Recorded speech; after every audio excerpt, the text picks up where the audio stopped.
Lankan টি10 super লিগে অংশ নেয়ার কথা ছিল বাংলাদেশের সৌম্য সরকারের, তবে ওয়েস্ট ইন্ডিজ সিরিজের কারণে টুর্নামেন্ট থেকে ছিটকে গেছেন তিনি। তার জায়গায় দলে সুযোগ পেয়েছেন সাব্বির রহমান। আজকের ভিডিওতে জানবো কিভাবে বাংলাদেশি ক্রিকেটাররা এই টুর্নামেন্টে নিজেদের মেলে ধরছেন।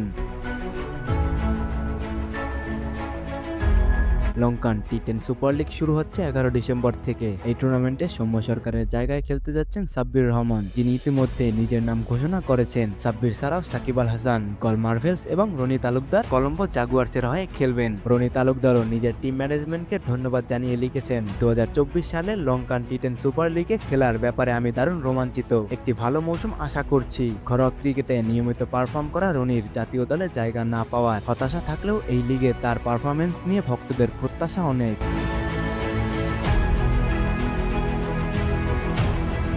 বাংলাদেশি ক্রিকেটারদের বিদেশি লিগে সুযোগ পাওয়া দেশের ক্রিকেটের জন্য দারুণ ব্যাপার। এবার দেখার পালা সাব্বির, সাকিব ও রনি কিভাবে নিজেদের পারফরমেন্স দিয়ে এই টুর্নামেন্টে ছাপ ফেলতে পারেন। সাবস্ক্রাইব করুন আমাদের চ্যানেল এস স্পোর্টস এবং পেয়ে যান আরও এমন ধরনের ক্রীড়া জগতের খবর। নিচের কমেন্টে জানিয়ে দিন এই লিগে আপনি কোন বাংলাদেশি তারকাকে বেশি সাপোর্ট করছেন।